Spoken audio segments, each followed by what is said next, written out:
Fala galera, salve, salve, boa tarde, tudo bem? Estamos aqui reunidos para mais uma live, do nosso projeto Vamos Conversar um Pouco. Dia de hoje, era aquela live maravilhosa de sexta-feira que a gente não conseguiu fazer, com a excepcional Juliana. Então no dia de hoje, domingão, a gente está aqui para poder reverenciar essa profissional maravilhosa que vai estar aqui conosco, partilhando um pouquinho do seu conhecimento. Tenho certeza que vai ser uma live sensacional, porque essa profissional é uma profissional muito maravilhosa, também da área do Pilates, então vai estar trazendo um vasto conhecimento quanto à atividade física e a importância da fisioterapia numa outra vertente, talvez desconhecida para alguns de nós, por estarmos associados à área da atividade física, mas não tão importante quanto a atuação na área da atividade física também. Tá?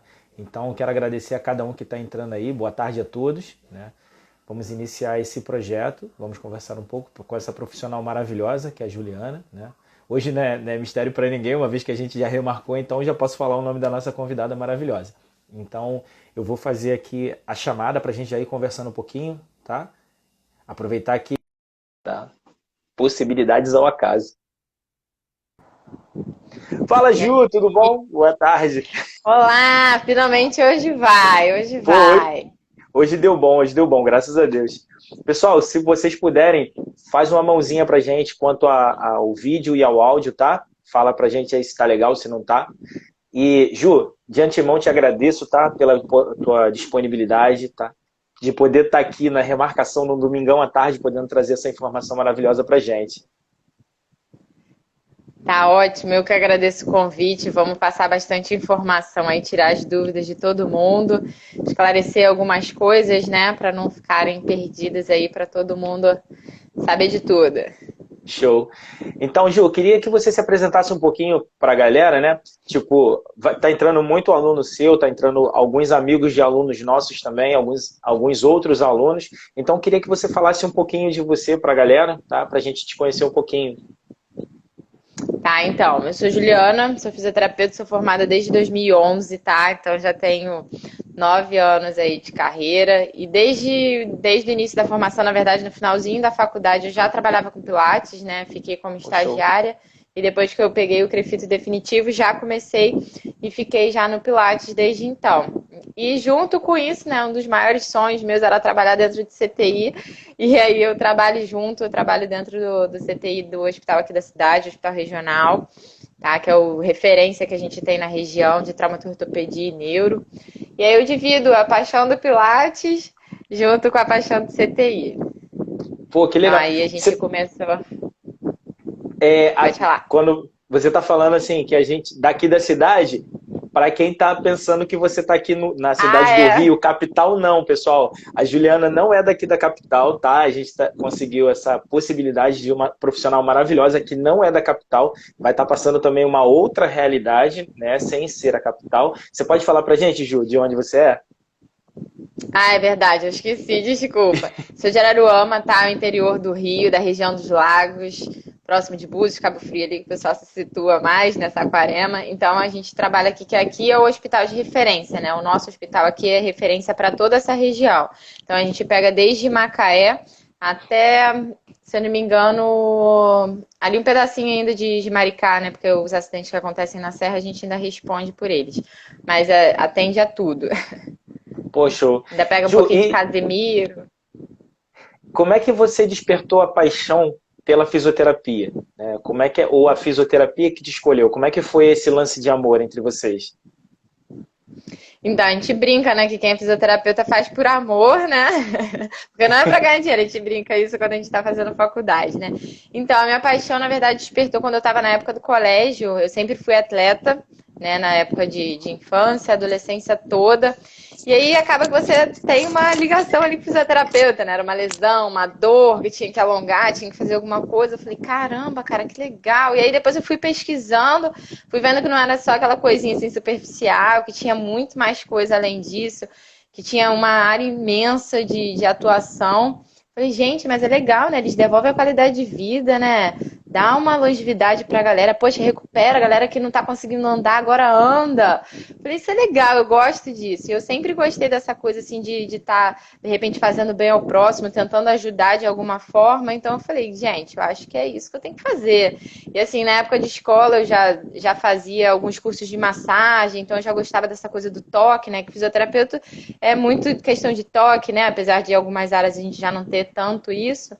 Mas é aquela coisa de você estar junto do paciente, você tocar, você tentar, né, crescer e fazer alguma coisa a mais ali para ele. Eu falei, nossa, acho que é aí que eu vou me identificar. E aí depois que eu entrei no curso, na faculdade, vendo todas as áreas, eu falei, gente, e eu achei que era um negocinho assim, e é uma área imensa. Então aí despertou mais ainda a minha paixão pela área, né? E aí eu fui cada hora fazendo um curso diferente, me especializando em uma coisa para poder estar onde eu tô hoje. Pô, legal. Vou tocar num pontozinho meio complicado que eu sempre toco nas nossas lives, que é a questão da quarentena, Uhum. né? Então, você, assim como nós, tem essa disponibilidade de estar atendendo as pessoas no espaço comum seu, né? E como é que foi para você o momento em que você soube da quarentena? Soube que haveria um isolamento social e, de certa forma, você não conseguiria atender os seus alunos da maneira que você atende, de forma presencial, né, fazendo manipulações, entre outras coisas. Esse atendimento presencial que a gente faz, a gente não conseguiria fazer mais, né? Então a gente foi muito que limitado ao atendimento virtual. E como é que foi para você esse momento? Como é que a Juliana, né, profissional da área de Pilates, Uhum. como é que ela encarou essa maneira? Então, como eu atuo, né, nas duas diretamente, né, a primeira coisa que eu fiz foi contratar outra fisioterapeuta, né, porque eu, na verdade, eu participo do grupo de risco, então, para pensar no bem-estar do meu paciente, eu falei, nossa, vai começar essa coisa toda, eu trabalho dentro do CTI e a gente vai receber algum paciente em relação a isso, então, eu já tive que me afastar antes de começar, antes deles decretarem, né, na verdade, a quarentena em si. Eu já tinha contratado uma outra fisioterapeuta para poder estar atendendo os meus alunos naquele período antes da quarentena. E aí, isso foi acho que na quarta-feira. Então, na quarta-feira, né, ela já estava indo acompanhar as aulas, e aí ela já ia assistir, né? E aí eu tive que me afastar, já comuniquei a todos os alunos logo depois. E na segunda-feira a gente já teve o decreto aqui, que já iniciou a quarentena, então aí eu já. Aí a gente tem que meio que se reinventar, né? Nossa, e agora? Sim. Como é que a gente vai fazer para dar atenção para eles aí? Na segunda-feira a gente já não estava podendo mais atender, então assim, foi tudo muito rápido, né? A gente teve que se organizar. Então aí a fisioterapeuta, né? A Juliana, fisioterapeuta, nesse momento, trabalhando com Pilates, a gente pensou numa solução. Eu falei, nossa, vamos criar um produto, tentar entregar para eles de alguma forma. Aí o Instagram, na época, nem todo mundo tem acesso, né? Nem todos os alunos meus são conectados com isso. Sim. Eu falei, não, então vamos para o WhatsApp. Mas aí os vídeos ficam muito pesados, você não consegue dar assistência, você não consegue dar aula ao mesmo tempo para os alunos, né? Então eu pensei, falei, gente, vamos inventar outra coisa. Aí criei um canal no YouTube exclusivo para os alunos. Gravei as aulas em casa, aquela coisa assim, bem caseira, assim, sabe? Mas consegui dar um jeito, todo mundo veio, eles foram interagindo, aí a gente começou a colocar no grupo, olha, segue lá, tô mandando link. E aí eles acompanhando de casa. Então, assim, foi até uma resposta inesperada, né? Porque às vezes você na quarentena, você foge da rotina, né? Por mais que você queira, você fica Sim. assim, ai, hoje eu tô com uma preguiça, aí você acaba deixando a preguiça te levar às vezes, né? Mas não, todo mundo pelo menos se coçou ali. Eu mandava mensagem: não, galera, tem que fazer aula. Eu tô mandando aula pra vocês, grava. E ao mesmo tempo gravando a aula, indo pro plantão, voltando, mas no final tudo Nossa. deu certo. Eles estão aí fazendo ainda as aulas, acompanhando a gente aí pelo YouTube. E agora a gente já está montando já um grupo, porque foi tão legal, a resposta foi tão boa, que tem mais gente procurando. Então agora a gente já criou Sim. um grupo no WhatsApp para os alunos de fora, que na verdade não fazem Pilates, para estarem acompanhando a gente. Então a resposta foi muito legal. Assim, para mim, altamente inesperada, né? Porque a gente com Pilates, a gente, poxa, como é que eu vou fazer? Porque eu não tenho um aparelho, eu não vou estar lá para orientar, como é que eu vou ver o posicionamento? Mas pelo menos a galera deu uma resposta bem positiva. O pessoal mandou vídeo fazendo as aulas em Pô, casa, aí legal. aparece cachorro no meio da aula. Então foi assim, foi super legal, que interagiu com tudo. Foi ótimo. E a Juliana que fisioterapeuta da parte de CTI, como é que ela respondeu a essa quarentena, esse isolamento social, né? Como é que ficou a sua cabeça como profissional, né? De frente a uma realidade totalmente diferente, né? Para as pessoas. Na verdade, acredito que seja até meio diferente do teu cotidiano, né? É uma condição É. nova, uma condição inesperada e até mesmo curiosa, né? Porque você não sabe a que ponto você vai receber o seu paciente, né? Para que você consiga realmente fazer uma coisa que seja satisfatória para a reabilitação dele, né? Acredito que a maioria das pessoas aqui não tenham a consciência da responsabilidade de um fisioterapeuta nesse momento, nessa condição de reabilitar uma condição viral que é tão letal e, ao mesmo É. tempo, ela deixa tão debilitado o paciente que é necessária uma atenção especial do fisioterapeuta. E acredito que o teu trabalho seja potencializado, né, mais de que 2 vezes, porque vocês vão ter que pegar esse paciente muito mal e tentar levar ele para uma condição um pouco mais segura para que ele saia ali do CTI. Então, aí nesse momento, quando a gente recebe, assim, né, de primeira, como a gente já trabalha dentro de CTI, então a gente já sabe um pouco da precaução, né, de higiene das mãos, cuidado com EPI, então, assim, dentro de CTI a gente já trabalha de máscara, touca, luva o tempo todo. Então, essa parte não é tão difícil pra gente, né, pra gente saber lidar, porque dentro de CTI tem 300 bactérias, tem vários vírus, então essa parte da contaminação a gente já está um pouco mais atenta. Só que pela potencialidade do vírus, né, por ele ser um vírus assim com a facilidade imensa de contaminação, né, você encostou ali já pegou, já era, já foi, né? Às vezes o tempo de duração dele numa superfície, às vezes é muito mais longa do que outros vírus, outras bactérias. Então, assim, o EPI que a gente usa no caso do coronavírus depois que interna é outro, totalmente diferente, foge um pouco do habitual que a gente já está acostumado a usar, porque aí já tem a N95, que é aquela máscara bicudinha, né, que a gente vê normalmente a galera aí no jornal, né, usando, a Face Shield, e aí a gente acha que é tranquilinho, né, não, tem todo um protocolo pra gente poder colocar aquela roupa, não é só simplesmente a gente pegar e vestir e vamos lá atender o paciente. Então, assim, de início, o hospital já teve que fazer uma campanha de educação, procurar esses EPIs, né? Porque não é o EPI que a gente usa no dia a dia. Então, de início, assim, na primeira semana foi realmente muito difícil, porque não tinha, né? E aí a gente tinha que ver como que a gente ia fazer. Então, todo um cuidado a mais na hora que a gente fosse receber esse paciente. E aí até para a gente lidar, né, com caso suspeito. Então a gente passou, até o próprio paciente, quando internava, ele não sabe direito ao certo o que está acontecendo, né? Só fez o exame, está lá isolado. Então já fica num ambiente totalmente hostil. Então a gente, como profissional de saúde e fisioterapeuta, a gente tem que chegar na maior calma do mundo, tem que elucidar, tem que esclarecer para ele, olha, se você tiver com qualquer desconforto respiratório, falta de ar, você chama a gente, avisa. Então você tem que deixar passar bem claro para ele, né, para ele avaliar a condição, porque a falta de ar vai ser dele. Né? A gente vai fazer o protocolo de avaliação, vai ficar monitorizando para saber, mas mais do que nunca a gente precisa também da resposta do paciente. Ó, não aumentou minha falta de ar, tá pior para respirar ou não, então a gente precisa deixar bem claro para ele quais são os sintomas, né?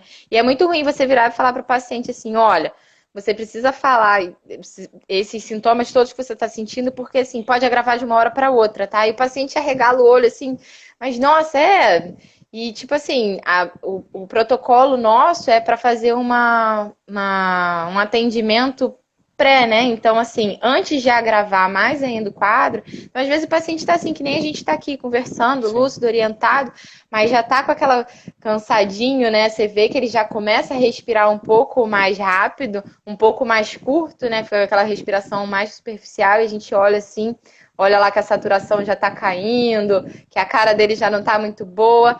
E a gente tem que falar, olha, a gente vai fazer um remedinho para você dormir agora e relaxa e deixa com a gente. Então aí é que entra mais ainda a fisioterapia, né? Enquanto ele tá com a falta de ar, a gente coloca um catéterzinho nasal, né? Que é aqueles que a gente vê em filme, né? Aquele catéterzinho nasal para ele dar uma oxigenada para poder melhorar, para ver se segura um pouco mais, para ver se não agrava mais ainda o quadro. Então, só que às vezes não tem como. E aí, quando agrava, que tem que entubar mesmo o paciente, né? Que tem que sedar, deixar ele dormindo, vamos dizer assim, né, que a gente chama de coma induzido. E então a gente tem uma responsabilidade muito maior, porque o paciente está ali conversando com a gente, não que os outros, né, que cheguem graves, né, não estejam, mas a gente vê que o paciente fica mais nervoso ainda, então ele não consegue relaxar para a gente poder fazer a sedação, e já fica uma coisa mais tensa ainda. Então o médico tem que ter a calma, o médico vai entubar, a gente vai estar ali do lado para dar toda a assistência, né? Fixar tubo, conectar o respirador com todo o protocolo lá, né? Que não é só simplesmente pegar, botar o paciente para dormir, passou o tubo, entubou, conecta no ventilador, acabou. Não, né? A gente vê aí que, na verdade, o pessoal que não é muito da área, né? De repente não tem essa noção, né? Sim. Mas é uma situação muito tensa ali na hora, porque tudo pode acontecer. Você não sabe, principalmente são os pacientes, né, que são idosos, que são os mais acometidos, que agravam, eles têm outras patologias juntos, né? Então, às vezes, quando você faz uma sedação, você pode desencadear N coisas no paciente, então você tem que ver como é que tá a pressão, se tá bradicárdico, não. Então, já rola aquele momento todo de tensão ali, ai meu Deus, vamos entubar. Só na sedação você já não sabe o que vai acontecer. E depois que entuba, a gente olha lá pro ventilador, não, vamos botar o padrão aqui, vamos proteger esse pulmão, vamos ventilar assim, vamos colher um exame, vamos ver como é que tá a escuta, né, para poder saber como que tá o pulmão, para saber se tá direitinho, se o ar tá entrando, se tá saindo, se a gente tá conseguindo manter uma ventilação boa e saudável para esse paciente, né? Isso tudo é na nossa mão, né? O fisioterapeuta que é responsável por isso tudo, por mexer em cada padrãozinho ali, né? Então a gente tem que tomar muito cuidado para a gente não lesionar esse paciente, porque ele tá ali, né, com aquela patologia naquela hora. Mas o que a gente fizer agora pode ser que afete o pulmão da vida inteira dele depois, entendeu? Então, assim, a gente tem que tomar muito cuidado. A gente tem que tratar na hora, né? Colocar ele para ventilar, para ficar bem. Mas já pensando lá na frente, como que a gente vai fazer, como é que a gente vai cuidar desse pulmão depois, né? Então, a gente tem essa linha muito tênue. Então, a gente trabalha, vamos dizer assim, com uma atenção psicológica, um nervoso ao extremo, porque acaba que é meio que uma guerra ali interna, né? Não... Olha, mas a gente tem que cuidar. E, assim, aqui no nosso hospital, graças a Deus, a gente está com um número bem reduzido de casos, né? Mas, assim, eu vejo que em São Paulo, né, que acho que é a metrópole que está pior. Então, assim, é meio que cenário de guerra, porque você vai ver que tem 7 entubados. E, normalmente, assim, CTI, 10 leitos, às vezes 12 para um fisioterapeuta. Então, você tem que... Olha um paciente e volta e vai. A gente fala assim, né? Acha que não, que tem muito profissional na área. Por isso que eu acho que está nesse desespero todo para chamar profissional para isso, né? Porque na rede já tem pouco, né? E aí a gente fica assim, como o caso é muito grave, então a gente tem que... Não, ventilou esse tá direitinho. Agora vamos pro outro, como é que tá? E vamos ver como é que vai ser. Então isso tudo... né, acaba te gerando aquele meio estresse, né? E é tudo uma novidade. A gente acha que está ventilando o pulmão bem e daqui a pouco sai um estudo novo que veio lá dos Estados Unidos e da China, que eles já desenvolveram uma outra técnica de ventilação, falando que de repente o que a gente usa aqui não está dando certo.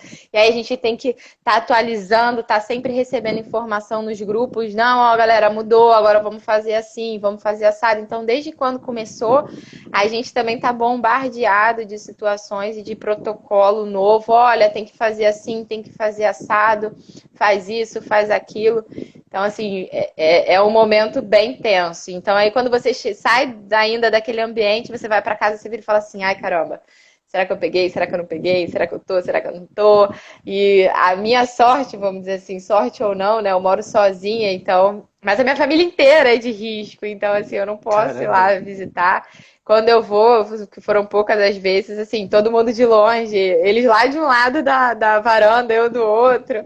No primeiro dia que eu fui buscar um livro ou alguma coisa na casa da minha mãe, a minha irmã, não vou falar com você, deixou pendurado as coisas no portão, sabe? Aí eu fui lá, peguei, eu falei, ai, obrigada, irmã. Eu fui lá, peguei e fui embora, sabe? Então, assim, é muito ruim isso, porque você não tem como ter contato com ninguém. Porque você não sabe. E assim, eu tenho uma avó, as duas avós minhas são todas de 87 anos. Meu pai é cardiopata, diabético. Então, assim, todo mundo é do grupo de risco. Então, assim, você tem que ficar isolado, você não vê ninguém. É muito ruim, porque você já vive naquele terror psicológico dentro do hospital o tempo todo, né?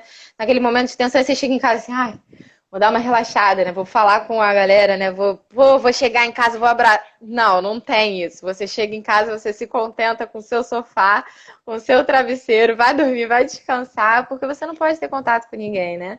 Então é assim, acaba que fica meio uma solidãozinha, assim, fica aí no seu cantinho e tal, mas a gente passa por isso porque a gente ama, né? Então quem ama Uhum. protege, quem ama cuida, então é apenas por um período, né? Se não tiver como, a gente vai lá, como já aconteceu, né? De eu ter que ir lá, é todo mundo distante, lavando a mãozinha, sem beijo, sem abraço, sem nada, e vamos seguindo a vida, porque infelizmente é assim que a gente tem que levar, né? Ju, eu queria te fazer uma pergunta. Já chegou uma pergunta aqui, da Rai Santos, né? Diga, A Rai perguntou pergunte. uma coisa que eu ia te perguntar também, mas ela se antecipou, que é, por você estar no interior do Rio, né, tá distante um pouco da capital, Uhum. a gente tem ouvido os meios de comunicação falando sobre os EPIs, entre outras coisas, a dificuldade que tem dos EPIs e tudo, e a Rai, desculpa, ela colocou uma pergunta muito pertinente. Como está a proteção dos profissionais de saúde em Araruama? Acredito que ela esteja dizendo dos EPIs, né? Como é que está o seu EPI, né, de trabalho? Você tem uma quantidade suficiente para poder atender esses pacientes? Você não tem? Como é que está Uhum. essa condição? Não, aqui na cidade, né, na nossa região, graças a Deus, pelo menos no hospital que eu trabalho, a gente tá tendo os EPIs, tá? Eles conseguiram se programar, né, a fazer a compra e a gente, quando chega, a gente já tem o kit todo pronto, né? Que hoje, quem trabalha no hospital normalmente está acostumado a protocolo, né? Então você chega, tem um Uhum. protocolo, depois tem outro protocolo, então quando a gente chega, já recebe, olha, o protocolo é esse, os EPIs estão aqui e quando acontecer, vai ser assim que vai ser feito. Então lá, graças a Deus, tem. Alguns já é nosso, né? Que a gente já recebe. Então cada um já tem o seu óculos de proteção para evitar também mais contágio. Mas a gente tem a Face Shield, né? Que é aquela Uhum. máscara maior que cobre o rosto todo, né? Que fica tipo um robozinho, né? Que a galera vê aí.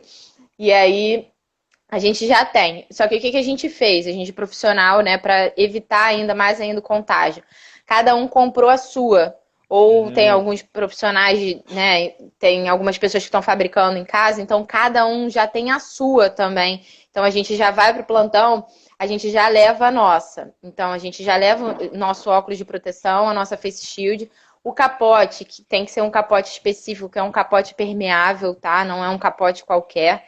Tanto que a gente vê aí, parece aquela roupinha de astronauta, é exatamente assim, porque tem que ser de plástico, porque tem que ser descartável, e se for de pano, alguma outra coisa, como é por gotícula e aerosol, ele passa. Então tem que ser alguma coisa realmente isolada para poder estar protegendo a gente, né? A gente tem gorro, né? Tem as toucas, então lá, graças a Deus, a gente tem tudo. Então, quando a gente chega e tiver que atender, a gente já tem um pacote todo já pronto com Uhum. o nosso material. Ah, e aí eu tô falando, a gente tem o nosso, né, pessoal. Ah, beleza, você entrou e você vai levar isso para casa? Não. Isso a gente, na verdade, a gente já deixa dentro do hospital, tá? A gente higieniza, né? Porque tem alguns EPIs que não são totalmente descartáveis assim, até porque não está tendo para comprar, para repor, né? Isso já foi dito nos jornais todos aí, porque a China é um dos principais produtores e afetou a produção deles, né? Por conta de iniciar, né? Principalmente lá, então eles usaram muito lá e eles ainda distribuem para o mundo todo. Então isso já ficou um pouco diminuiu, né? A quantidade. Então assim, algumas coisas o que a gente pode e tem condições de estar reutilizando, a gente está reutilizando. Então, a face shield a gente reutiliza, o óculos de proteção a gente reutiliza, o capote a gente descarta, o gorro a gente descarta, a máscara a gente descarta, né? Então, para estar tentando proteger ao máximo os profissionais. Graças a Deus, os EPIs estão chegando e a gente tá tendo condição de trabalhar bem, sim, para poder estar protegendo um pouco mais a gente, né? Porque acho que agora um dos maiores números de casos que está surgindo principalmente do profissional de saúde, né? Mas é só para Sim. lembrar que, além dos EPIs, você tem que manter a calma, porque não adianta você chegar na hora de você estar prestando assistência para o paciente, você ficar nervoso naquela situação e você esquecer do protocolo. Então, isso é fundamental, você saber que você tem que chegar lá, manter a calma, você tem que passar calma para o paciente, e você tem que manter a calma para você não se contaminar. Então, coloca o capote, coloca a máscara, faz tudo lá de acordo com o protocolo, o que tem que colocar primeiro, né? E se manter calmo, porque se a gente entrar na afobação, no desespero e no medo, já era, a gente se contamina. Então, você tocou num ponto muito interessante, que seria a calma do profissional ao lidar com esse tipo de caso, né? Entende-se que você, por já ter um certo tempo dentro do CTI, você já tem uma experiência, você já tem uma calma, você já criou uma conduta, né? E eu tenho duas perguntas que eu vou te colocar depois dessa que eu vou te fazer, porque eu acredito que elas vão elucidar até mesmo as pessoas das tuas próximas respostas. A gente viu que saiu uma resolução, né, do Ministério da Saúde de convocação de todos os profissionais da saúde que enquadravam farmacêuticos, profissionais de educação física, fisioterapeutas, entre outros. E eu queria saber a tua opinião particular, tá, sobre isso, né? Uma vez que você dedicou uma vida de estudos a estar trabalhando dentro do CTI. Né? E a gente entende que o fisioterapeuta ele também tem essa classificação, ele também tem essa predisposição a poder trabalhar nesse meio. Só que nesse momento, no momento em que está faltando muito profissional, alguns profissionais eles estão adoentando e automaticamente eles saem da sua função. Como é que é para você, né, entender que há uma necessidade de profissionais, é claro, profissionais qualificados, e nesse momento se faz necessário uma convocação extraordinária de profissionais, sendo que a formação é de forma de EAD, é uma formação à distância. Como é que você entende isso? É a tua opinião particular profissional? Então, a minha opinião particular, eu acho assim que a gente tem até essa vontade de ajudar, né? Porque a gente vê, poxa, eu sou fisioterapeuta, e por que eu não tô atuando? Por que eu não tô fazendo algo mais? O que eu posso fazer a mais? Você fica nessa vontade, né? De você tá fazendo algo mais, né? Porque a gente tá, nesse momento, né? Isso acaba que vira uma guerra silenciosa, né? Então você quer fazer alguma coisa, você quer ser solidário, ajudar da forma que for. Só que eu acho que é complicado, porque assim, quem trabalha em CTI, dentro de CTI, é isso que eu falei, né? A gente tem todo um protocolo, a gente conhece quais são as bactérias, a gente sabe como que a gente se contamina ou não. Eu acho complicado isso. Então, assim, um treinamento online é diferente na hora de você estar no ao vivo e a cores ali. Às vezes tem profissional que já trabalha dentro de hospital, vamos botar até assim um pouco mais próximo, né? Para as pessoas terem até um pouco mais de consciência, né? A pessoa trabalha na enfermaria, a fisioterapeuta trabalha na enfermaria, mas só trabalha com trauma ortopédico, com pós-operatório. Ela tem uma vivência diferente, né? Ela tá ali acostumada dentro de CTI, sim, tá lidando com sangue, né, curativo, alguma coisa ali, ela já tem algum cuidado.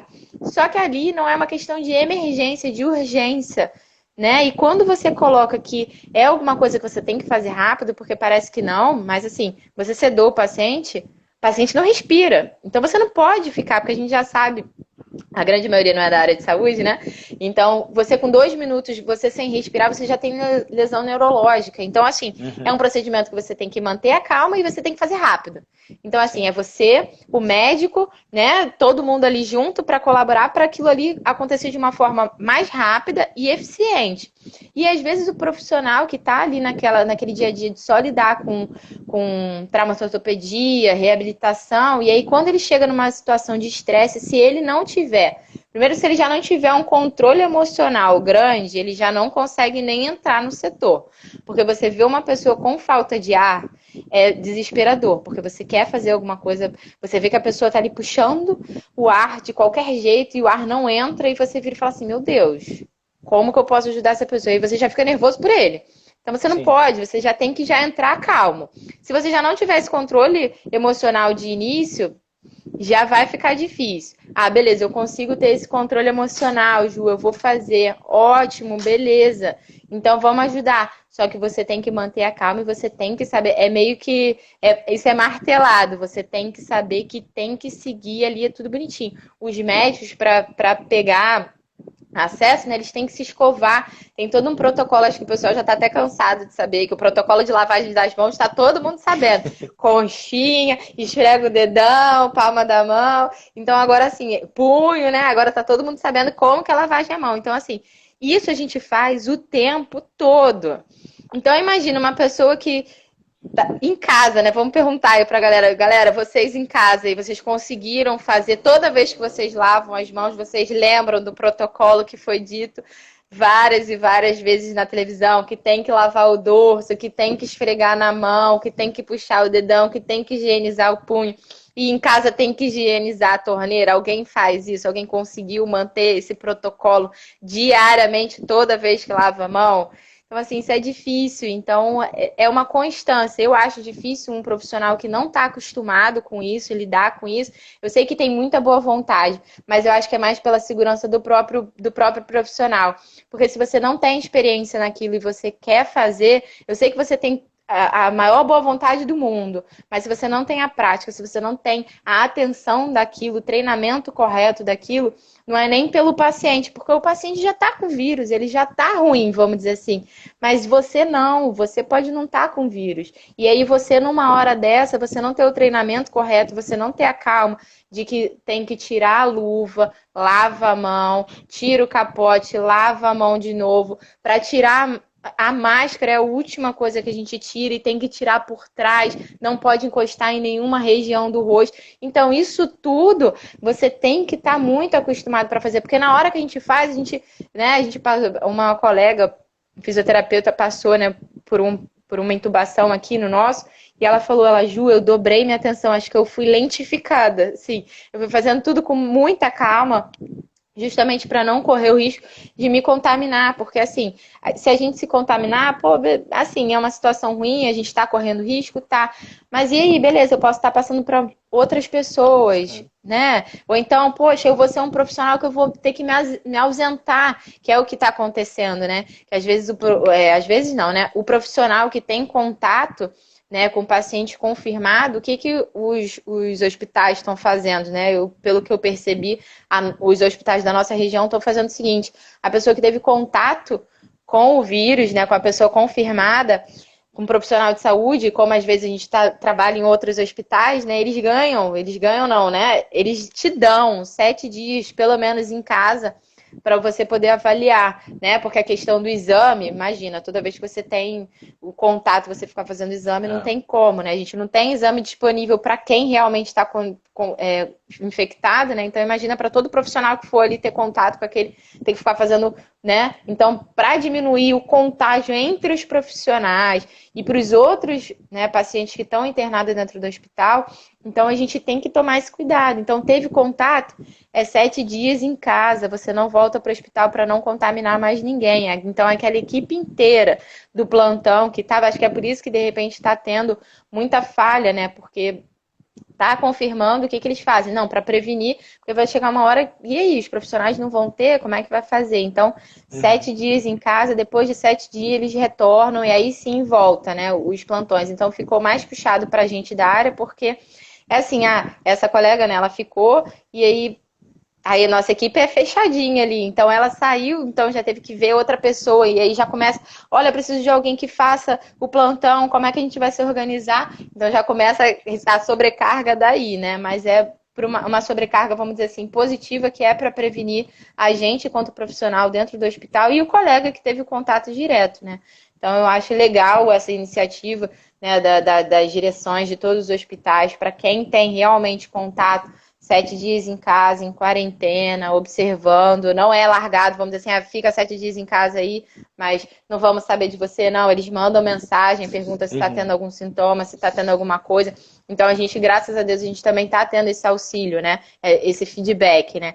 E eu acho mais legal ainda porque, como a gente trabalha dentro do hospital, tem equipe multi, né? Então, assim, psicólogo, né? Quando a gente está no plantão, ele vai lá, olha, galera, dá um incentivo, né? Dá um apoio pra gente. Eles não ficam dentro do CTI 24 horas que nem a gente fica. Mas só de você chegar no plantão e você olhar lá que tem um recadinho pendurado, olha, segue na fé, muito amor, mantenha calma, nós estamos aqui junto com vocês. Isso é uma coisa que é legal, que, vamos dizer assim, dá aquele acalento, né, no coração, porque você já vai para aquela guerra silenciosa, né? Puxa, eu vou chegar lá, não sei se vai ter, se vai internar, se não vai, então você já vai apreensivo. E quando você chega lá, que você vê que tem uma recepção, ou então até colega, né? E agora hoje em dia a gente faz tudo live, né? Tudo faz live, Instagram, WhatsApp, né? Junta todo mundo. E aí é legal, porque pelo menos te distrai um pouco a cabeça, né? Porque se a gente não tiver isso, a gente pira, né? Então é legal ainda, mais ainda isso. Então, assim, eu sei que a galera quer ajudar. Mas antes de ajudar, se previna, tenha total certeza de que você está preparado para aquilo, porque assim, nem todo mundo está preparado para ver alguém morrer na sua frente, né? E aí, você vai depois saber lidar com isso? Você vê a morte ali e você... A morte é muito ruim, porque quem trabalha em CTI, você está diretamente ligado com ela e assim, você às vezes você faz tudo, faz o máximo, e aí você olha, morreu, não deu. Né? Então, assim, você saber lidar com esse sentimento também é outra coisa muito importante, né? Além da sua prevenção, de você estar ali, de você não se contaminar, de você estar tentando fazer o melhor pelo paciente. Mas, assim, chega uma hora que não dá, acabou. E aí, você vai ter preparo psicológico para saber lidar com essa situação, entendeu? E tem horas que a gente se envolve, às vezes a gente vê paciente que a gente, né, se envolve, né? Não tem como. Tô até vendo aqui, vou até aproveitar o gancho aqui de um comentário que colocaram aqui. Se já teve recaída, né? Quando chega do hospital, chorar e tal. Sim, a gente é ser humano, né? A gente tem uma hora que a gente chega no limite. A gente tenta manter a calma, né? As minhas amigas falam assim, Ju, mas você medita, é mais fácil. Mas, gente, chega uma hora que você chega no nível que não tem como, você pira, você bate pino mesmo. A galera tá dentro de casa, tá nesse desespero, né? De que quero sair, quero interagir com as pessoas, quero dar uma volta normalmente na rua, né? Mas não, a gente busca informação, ocupa a mente de alguma forma, porque é uma situação de estresse psicológico, né? Então é a hora que você tem que se avaliar, né? Ficar ali, manter a calma. E tem horas sim que a gente chega em casa, que a gente. Porque quem é profissional de saúde, a gente atende o paciente ali, mas a gente entende que o paciente que está ali não é um simples paciente, tem toda uma história por trás dele.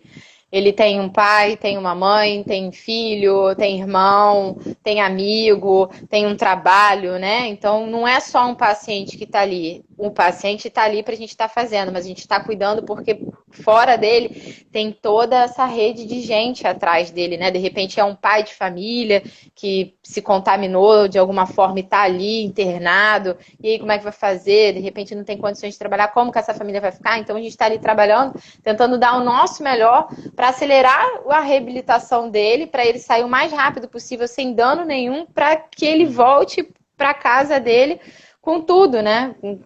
Para se reestabelecer normalmente. Então a gente está ali para isso, né? Eu acho que isso é o mais legal. Então, eu pelo menos, sou apaixonada. Eu estava passando para ver quantas perguntas tem, porque eu tô lá em cima ainda com uma pergunta que eu ia te fazer em seguida, né? Que seria sobre as sequelas. Deixa eu só achar de novo, só um minutinho. Pessoal, obrigado, tá, pela participação. Tem bastante pergunta, né? A galera está interagindo bastante, até mesmo porque o assunto é bem pertinente, né? É uma coisa que a gente não ouve. A gente ouve muito sobre a atuação dos médicos em si, dos infectologistas, mas o pessoal que realmente está ali na ponta, que está atuante, que são os fisioterapeutas, são os enfermeiros, auxiliares, a gente quase não ouve, né? A gente quase não ouve essa demanda de como é que vocês se sentem, como é que é para vocês esse atendimento, as suas ansiedades, os seus medos também. Então a gente quase não ouve e a galera está participando bastante. Eu estou passando, tem bastante coisa, graças a Deus. Cadê? Mas acaba que eu vou falando também pra caramba, já vou respondendo tudo ao mesmo tempo, né? Na verdade você até respondeu, mas aí ficou uma, se eu não me engano, da Rafaela. Pode procurar aí com calma. Achei aqui, ó. A Rafa tinha perguntado quanto aos tipos de sequela que ficam, né? Você já esclareceu dos 2 minutos que podem haver as sequelas neurológicas. Aí a Rai perguntou o seguinte: a região tem a quantidade de fisioterapeutas experientes na área respiratória para atender essas novas e inesperadas demandas? Aí, acredito que você já respondeu também dentro do que você respondeu quanto a estar fazendo essa convocação, né? E não adianta ter a predisposição de fazer. Demanda uma experiência na área, né? Porque não é tipo assim, eu quero ir para o CTI, eu vou ajudar no CTI. Não, lá no CTI você tem uma responsabilidade quadriplicada e você pode vir a levar a óbito aquele paciente que está ali, porque são muitos maquinários para você controlar. Né? Não é só, olha o oxímetro dele, tá bem, tá mal, tá baixo, tá alto. Não, não é só isso. É todo um histórico, né? É todo um protocolo, como você falou e tá reiterando o tempo todo, que é todo o protocolo a ser seguido, que muda diariamente. Né? E às vezes até mesmo no mesmo dia mudou o protocolo. Então não é só chegar até a predisposição para tal, é saber o que está fazendo. Aí eu acredito É. que vocês não tenham essa demanda, né? Vocês não têm profissional, tipo assim, caramba, no seu caso, a Juliana, porventura, veio a contrair o vírus e ela teve que, porventura, se afastar. Não é fácil colocar outro profissional. A gente sabe que o brasileiro sempre dá o jeitinho dele, né? Mas talvez a gente não tenha, me corrija se eu estiver errado, a gente não tenha a demanda necessária para estar repondo, né, no lugar das pessoas que são afastadas por algum motivo.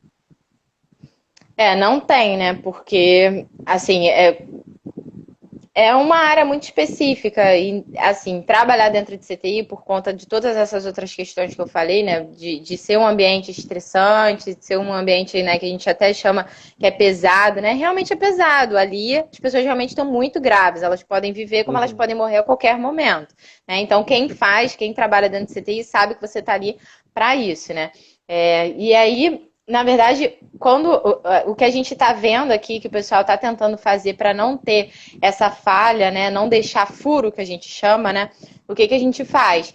Um profissional saiu e se afastou, a gente tenta, não, se tiver necessidade, né, chama outro de fora, mas por enquanto a gente está tentando rodar na equipe, né, então vamos dizer assim, a de segunda-feira não vai poder ir. Quem está na sexta, será que ela pode fazer o plantão na segunda? Porque tem um tempo hábil, né, para poder descansar, que tem como ela voltar para o plantão, né, tá descansada, bem disposta para poder estar fazendo outro.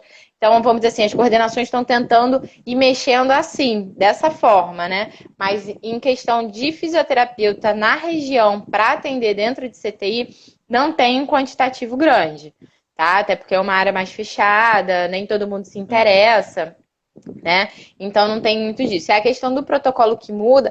No início estava mudando bastante, porque era uma coisa muito nova, a gente não sabia o que ia lidar, o que ia fazer, mas hoje já tem um protocolo estabelecido, né? Porque quando tudo é novidade, né, a gente vai, vamos dizer assim, meio que dançando conforme a música, porque isso aconteceu no mundo inteiro, isso não é uma coisa específica, é do Brasil, é da cidade de Ararama, não, isso aconteceu no mundo inteiro. Tanto que você vê assim que a Itália, as grandes potências também não esperavam isso. A gente vê o perrengue que os Estados Unidos está passando lá com a questão de quantidade de ventilador, né? Então, isso assim, é uma doença que pegou o mundo inteiro desprevenido, não é uma coisa, né, separada, isolada, né? Então, todo mundo aprendeu na cara ali, vamos ver o que vai fazer, porque tanto que na China o número explodiu porque eles achavam que fazendo VNI, que é uma função nossa da fisioterapia, né, que é uma máscara que a gente coloca para dar auxílio para a gente tentar expandir esse pulmão, para dar, né, normalmente, né, uma pessoa que já tem um desconforto respiratório, normalmente DPOC, enfisematoso, né,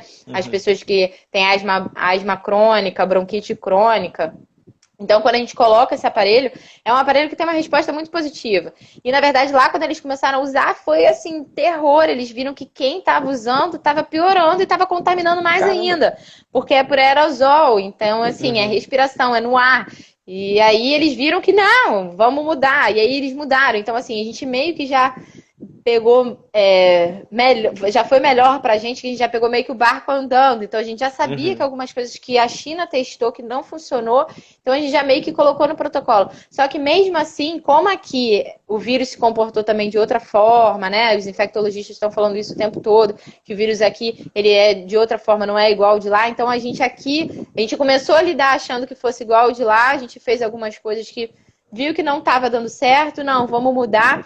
E aí, conforme foi mudando, foi montando um protocolo novo, que aí sim, hoje em dia, já fica um protocolo fixo, entendeu? Que a gente já está vendo que é esse o que está dando certo, o que está funcionando, né? E é a mesma coisa também da questão da medicação, né? No início deu aquele boom, vamos usar aquele medicamento X, Y, Z, que é esse que vai funcionar. E assim, é uma doença que é muito rápida, então não tem como você fazer um estudo, não tem como você fazer uma doença.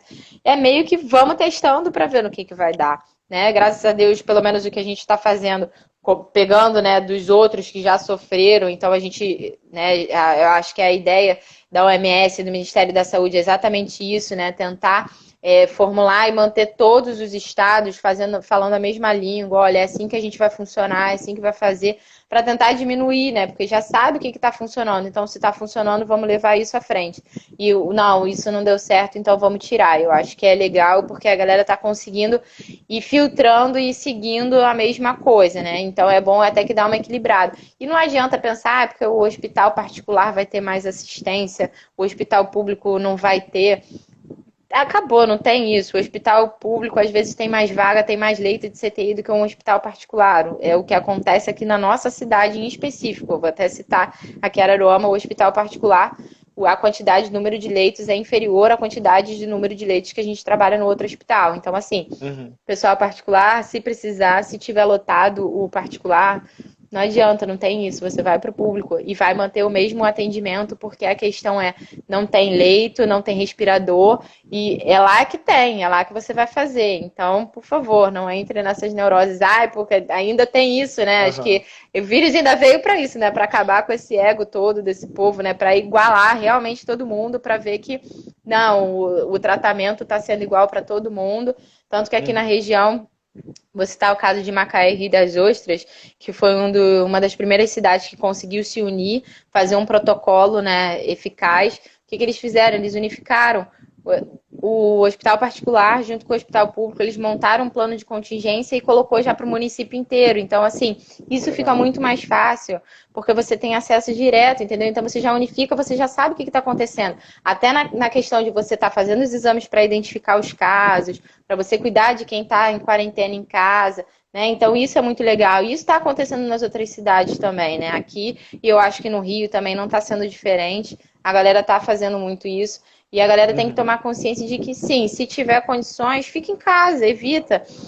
Não vai ter problema nenhum de você ficar, assim, em tese, né? De você ficar em casa por uma semana, 2. Ah, vai passar? Sim, pode ser que passe desse tempo. Mas e aí, você pelo menos tendo saúde, né? Você tem disposição para acordar, você tem disposição para ir. Quando a gente fica doente, a gente sabe que a gente não tem como. Você fica preso dentro do leito do hospital, você não vai ter como trabalhar, não vai ter como pagar as contas e alguém vai ter que dar um jeito nisso. Então, assim, veio para a galera tentar se administrar em relação a isso, porque a gente está sujeito a isso o tempo todo, mas a gente nunca programa, né?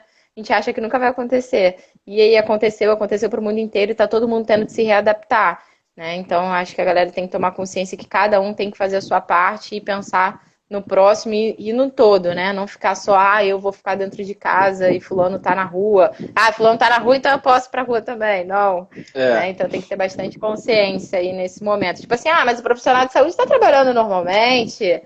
Sim, mas a gente trabalha com risco danado. Ah, mas a caixa do mercado também. Ela tem que trabalhar, sim, ela tem que trabalhar, porque se ela não trabalhar, aí sim você vai ficar sem comida dentro de casa. Você vai ficar em casa sem comida, você não vai ficar. Né? Então, poxa, se você vai na rua, tenta ir com uma proteção, tenta não encostar, não chegar próximo da pessoa, pensa que aquela outra pessoa também tá ali, ela não tá ali, de repente ela queria estar em casa, descansando, tá, né? Ela tá sendo obrigada a estar vivendo aquilo ali. E cada um vive de uma forma, né? Uns vivem trabalhando, sim, outros vivem de casa. Enfim, eu acho que a galera tem que ter um pouco de consciência, ao invés de ficar pensando só no que eu tô em casa, eu tô fazendo, o outro tá fazendo, o outro tá muito mais exposto, tá muito correndo mais risco.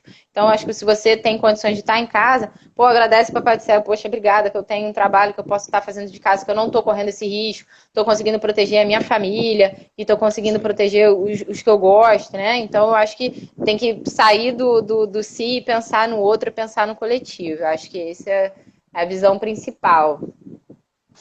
Então, tem 2 perguntas. Uma, acredito que você já respondeu, mas aí eu vou te fazer a pergunta de novo, porque eu acho que vai ficar mais esclarecido para a pessoa. A Rai perguntou o seguinte, se já tem testes na cidade. Na cidade, acredito eu que ela seja de Araruama também. Então, já tem testes rápidos na cidade para poder fazer a identificação do Covid?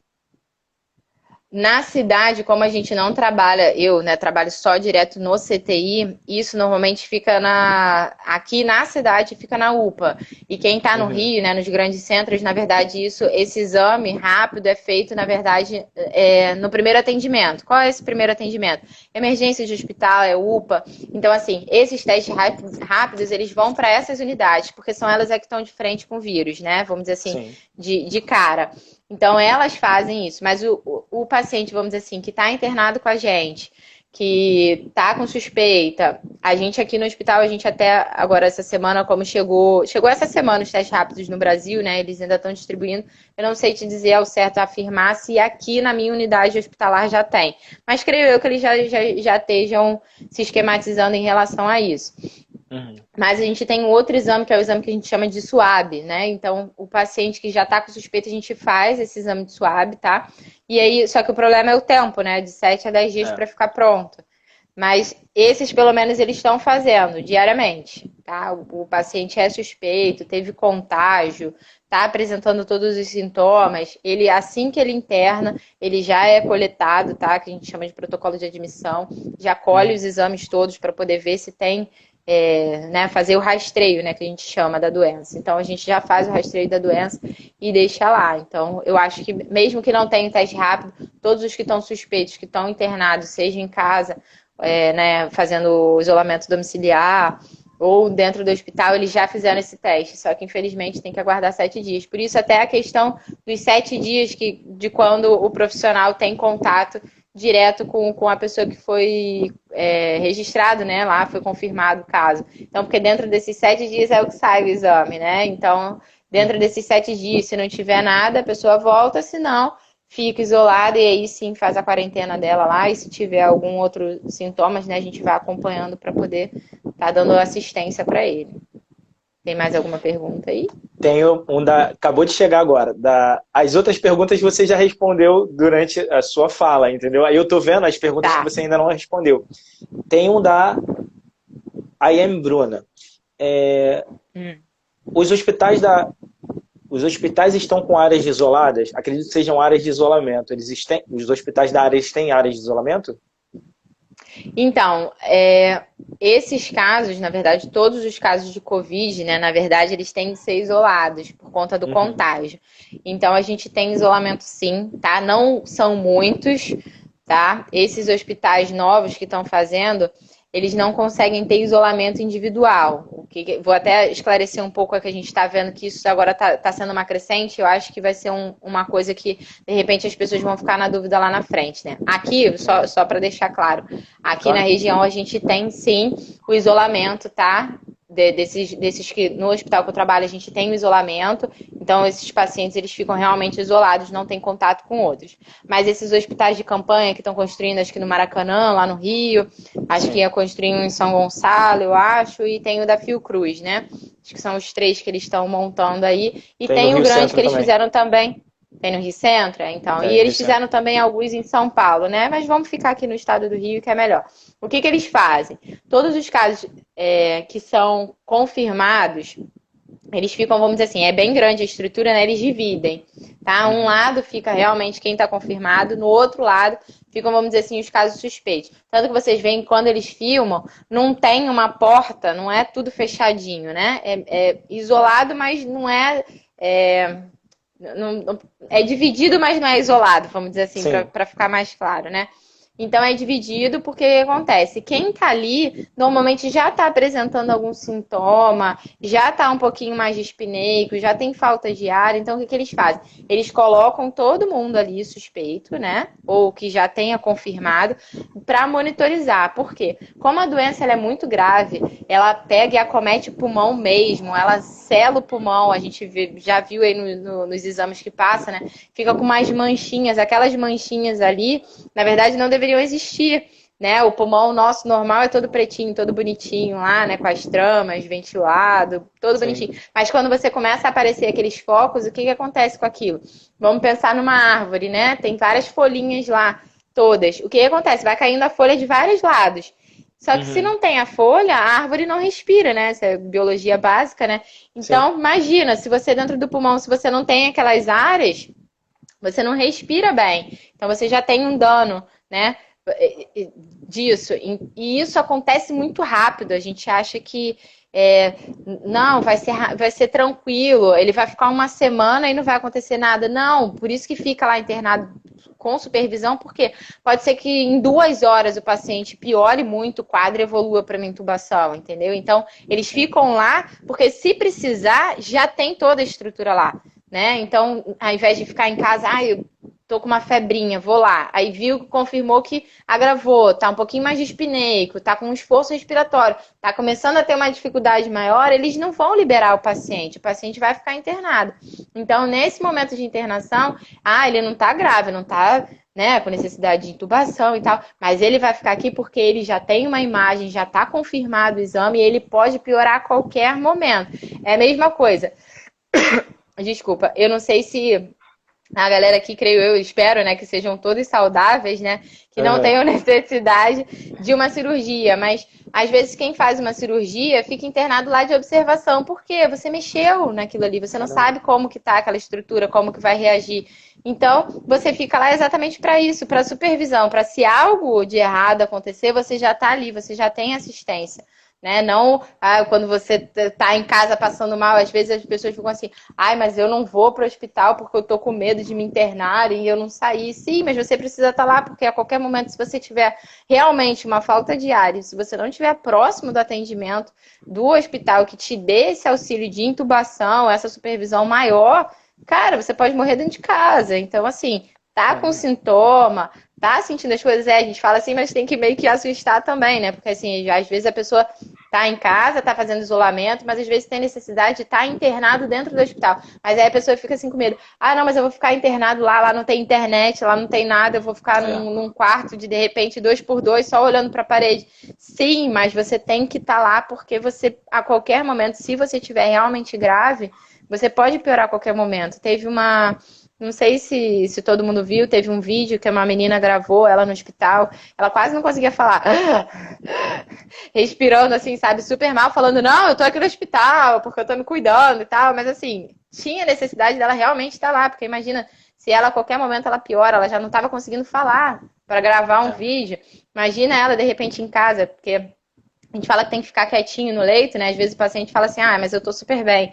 Mentira, porque se você começar a andar, você é educador físico, você entende muito bem essa parte, né? De gasto energético e tudo. Então você sabe que se a pessoa não estiver bem, ela vai consumir tudo aquilo que ela já não tem. Então ela tem que realmente ficar de repouso, senão ela vai consumir a mesma coisa daquela história que a vovó conta, né? Desde a época que a gente era criança. Se comeu, não pode ir para a piscina, porque senão vai passar mal. Sim, porque no momento que você come, toda a sua energia está avisada, focada no estômago para digestão. Então você tem que dar o tempo da digestão para depois você fazer qualquer atividade física. Não adianta você também comer um boi, vou lá malhar agora que eu vou ficar fortão e tal. Mentira, você vai chegar lá na academia, vai botar tudo para fora, você vai passar mal. Então, tem tudo tem que ter, né, ponderar, né? Então, a galera tem que ponderar e saber que se tiver necessidade, tem que ir para o hospital sim, tem que ficar internado para sua segurança e para sua saúde. Eu vou te fazer uma pergunta bem particular agora. Acredito que seja uma pergunta que seja dúvida de algumas pessoas que trabalham na área de pilates, educação física, até mesmo atividade física em geral, que é o seguinte, se você já viu, né, que nós já temos alguns casos confirmados de pessoas que se curaram da Covid, né? Então, se você já viu algum estudo que diz sobre a condição respiratória dessas pessoas após o episódio da Covid, né? Eu ouvi por alto, assim, mas eu não vi uma fonte muito confiável, né, que a condição respiratória ela fica a 80% e não a 100% mais. Então, qualquer tipo de esforço que ela venha a fazer, ela vai ficar com um déficit, né, de 20%. E a gente entende que, por exemplo, numa corrida a gente tem a maior parte aeróbica, então a gente consome muito oxigênio durante uma corrida pela parte rítmica, né? Então a gente faz a utilização do oxigênio como fonte de energia, diferente de uma musculação que não usa muito o oxigênio como fonte de energia. Você já viu algum algum estudo acerca disso, né? Acerca do pós-Covid, quanto à atividade física, quanto à absorção de oxigênio, mesmo nas atividades de vida diária? Ontem eu tava pesquisando alguma coisa em relação a isso, tá? Eu ainda não confirmei, porque são coisas novas, são alguns estudos que estão vindo de fora, né? Porque aqui o nosso vírus ainda tá chegando, então assim, a gente não teve, vamos dizer assim, nem caso curado, né? A gente só tá tendo os casos confirmados, a gente ainda não tá vendo o pós aqui. Então, assim, a gente está se baseando, esses estudos novos que estão falando, está se baseando até conforme a doença avançou lá fora, né? Então, assim, eu vou te dar um exemplo que eu acho que, pelo que eu estava lendo, né? Basicamente, vou colocar aqui um pouco mais pra gente, né? Pra galera entender. O que acontece? Quando você tem asma, que você tem bronquite crônica, e que você tem fumante, isso tudo você já reduz a sua capacidade respiratória. Então, o que acontece? O pulmão, que deveria estar bem expandido, o que acontece? Ele já diminui, ele já fica murcho. A gente chama que é um pulmão duro. Uhum. Ele já não ventila direito, né? Então, a maioria dos casos, né, que são idosos, o que acontece? O idoso, ele por si só, ele, como a gente já tem atrofia muscular, a gente também tem uma atrofia da parte pulmonar, tá? Então, Ju, rapidinho. Pessoal, a nossa live vai terminar em 21 segundos, mas a gente vai retomar a live de novo para a explicação da Ju, tá bom? Vou só finalizar e a gente volta de novo. Acompanha a gente de novo, que esse assunto é muito importante para você que faz atividade física, tá? Fica aí.